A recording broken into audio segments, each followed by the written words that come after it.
పేరు చినగాని దయాకర్, కాంగ్రెస్ పార్టీ అధికార ప్రతినిధిని.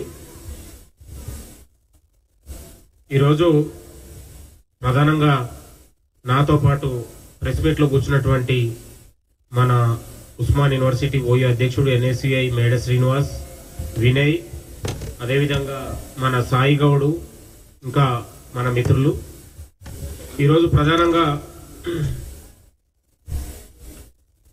కేసీఆర్ 10 ఏళ్ల కాలంలో తెలంగాణ మొత్తం విధ్వంసం అయిపోయి ఒకవైపు నిరుద్యోగుల్ని నిర్లక్ష్యం చేసి కాంగ్రెస్ ప్రభుత్వాన్ని ప్రజలు కోరుకొని, అన్ని సకల జనులు అందరూ కోరుకొని తెలంగాణలో కాంగ్రెస్ ప్రభుత్వాన్ని ఏర్పాటు చేసుకున్నారు. 11 నెలల్లోనే తెలంగాణలో ఒక అద్భుతమైన పథకాలు కావచ్చు, ఇవాళ విద్య, వైద్యం, తెలంగాణలో ప్రధానంగా పట్టిపీడిస్తున్నటువంటి సమస్య ఏదైనా ఉందంటే అది నిరుద్యోగ సమస్య. నిరుద్యోగ సమస్య నిర్మూలన కోసం ఇవాళ దాదాపు ఏడాది పూర్తి కాకముందే 50,000 ఉద్యోగాలు భర్తీ చేసినటువంటి చరిత్ర కాంగ్రెస్ ప్రభుత్వాన్ని, ప్రజాపాలనది. ఇవాళ నేను అంటా ఉన్నాను, ఇవాళ తెలంగాణలో చదువుకున్న చదువుకు ఉపాధి దొరకాలే అనే విధంగా ప్రభుత్వం ఆలోచన చేసి తెలంగాణలో ఒక స్కిల్ యూనివర్సిటీని ఏర్పాటు చేసింది. నేను అంటున్నాను, 10 ఏళ్ల క్రమంలో ఒక నవంబర్ 14న చిల్డ్రన్ దినోత్సవం సందర్భంగా ఒక పిల్లల్లో కూడా ఒక రాజకీయ చైతన్యాన్ని, పరిజ్ఞానాన్ని, వాళ్ళకు ఒక విజ్ఞానాన్ని, తెలంగాణ పౌరులు రేపు మీరే అని విధంగా ముఖ్యమంత్రి గారు పక్కన కూర్చోబెట్టుకొని ఒక మాక్ డ్రిల్ని ఏర్పాటు చేసి, మాక్ అసెంబ్లీని ఏర్పాటు చేసి ఒక పిల్లలతో మాట్లాడే విధంగా, అంటే భవిష్యత్తులో ఎన్నడైనా జరిగిందా ఆ ప్రక్రియ అంటా ఉన్నాను. ఇవాళ ఎల్బీ స్టేడియం వేదిక లక్షలాది మంది విద్యార్థులతోని ఇవాళ నవంబర్ 14న ఇవాళ బాలల దినోత్సవం జరుపుకున్న సందర్భం ఉంది. అంటే గతంలో 10 ఏళ్లలో కేసీఆర్ ముఖ్యమంత్రిగా ఉన్నప్పుడు అసలు విద్యార్థులే కాదు, నిరుద్యోగులే కాదు, సకల జనులు కూడా కలిసే అవకాశం కూడా లేకపోతుండే.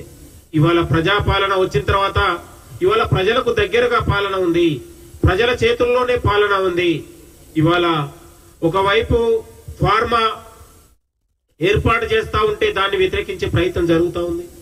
ఇవాళ బీఆర్ఎస్, బీజేపీలు చీకటి ఒప్పందంలో భాగంగానే కాంగ్రెస్ పథకాలు కావచ్చు, కాంగ్రెస్ ప్రభుత్వం తీసుకొస్తున్నటువంటి విధానాలని వాళ్ళు వ్యతిరేకించే పనిలో పెట్టుకున్నారు.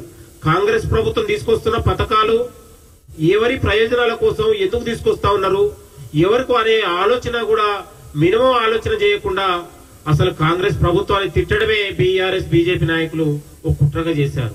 ఒక కలెక్టర్ మీద దాడులు చేస్తారు, ఇంకొక కుట్రలు చేస్తారు. వాళ్ళు చేసిన తప్పిదాలే వాళ్ళ మెడకు చుట్టుకుంటాయి తప్ప వేరేది కాదు.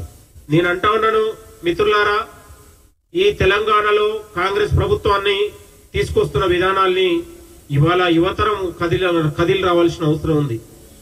కాబట్టి విద్యార్థులు, నిరుద్యోగులే ఈ బీఆర్ఎస్, బీజేపీ నాయకులు తరిమి కొట్టాల్సిన అవసరం ఉంది. తెలంగాణకు పట్టిన చీడ ఏదైనా ఉందంటే అది కేటీఆర్ఏ. 10 ఏళ్ల క్రమంలో తెలంగాణను వల్లకాడు చేసి, దోపిడీ చేసి చేసినటువంటి ఇవాళ కేటీఆర్ఏ ఇవాళ శుద్ధనూతులు చెప్పే పరిస్థితి కనపడతా ఉంది. కాబట్టి మేమంటా ఉన్నాం, ఈ కొట్లాడి మనం తెచ్చుకున్నటువంటి మన కాంగ్రెస్ ప్రభుత్వానికి విద్యార్థులు, నిరుద్యోగులు అండగా ఉండాల్సిన అవసరం ఉంది. ఈ ఏడాది పూర్తి అవుతున్నటువంటి సందర్భంలో నిరుద్యోగుల కృతజ్ఞత సభగా ఒకటి భారీ బహిరంగ సభను ఏర్పాటు చేసి ప్రభుత్వానికి అండగా ఉండాలనే ఆలోచన కూడా మేము చేయబోతా ఉన్నాం. ఇదే ఉస్మానియా యూనివర్సిటీలో ఒక భారీ బహిరంగ సభను ఇవాళ ఏడాది ప్రజాపాలనకు ఇవాళ ఒక మద్దతుగా కృతజ్ఞత సభగా భారీ నిరుద్యోగులతోని భారీ బహిరంగ సభను ఏర్పాటు చేయబోతా ఉన్నాం. తెలంగాణలో నలుమూలల నుండి నిరుద్యోగ యువతరాన్ని తీసుకొచ్చి ఈ ప్రభుత్వానికి ఒక సంఘీభావంగా, ఒక ధన్యవాద సభగా చేయబోతా ఉన్నాం. ఇవాళ దాదాపు 58,000 మంది నిరుద్యోగులకు ఉద్యోగాలు వచ్చినాయి. నిన్నగాక మొన్న జరిగినటువంటి గ్రూప్ 4 పరీక్షలో దాదాపు 8,800 మందికి ఇవాళ అవకాశం. జూన్లో, జూలైలో ఎగ్జామ్ పెడితే ఇవాళ నవంబర్లోనే వాళ్ళకు మనం ఫలితాలు ఇవ్వగలిగినాం. ఇవాళ 12 ఏళ్ల తర్వాత ఇవాళ గ్రూప్ 1 పరీక్ష పెట్టి 563 పోస్టుల్ని ప్రభుత్వం భర్తీ చేయబోతుంది త్వరలో అనే విషయాన్ని గుర్తుపెట్టుకోవాలి.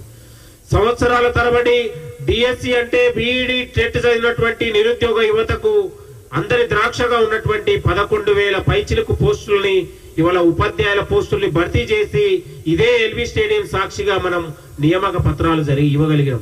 అంటే ఎవరికి చిత్తశుద్ధి ఉంది నిరుద్యోగుల పట్ల అనడానికి ఇవాళ కాంగ్రెస్ అనేది మీ అందరికీ తెలిసిన విషయం.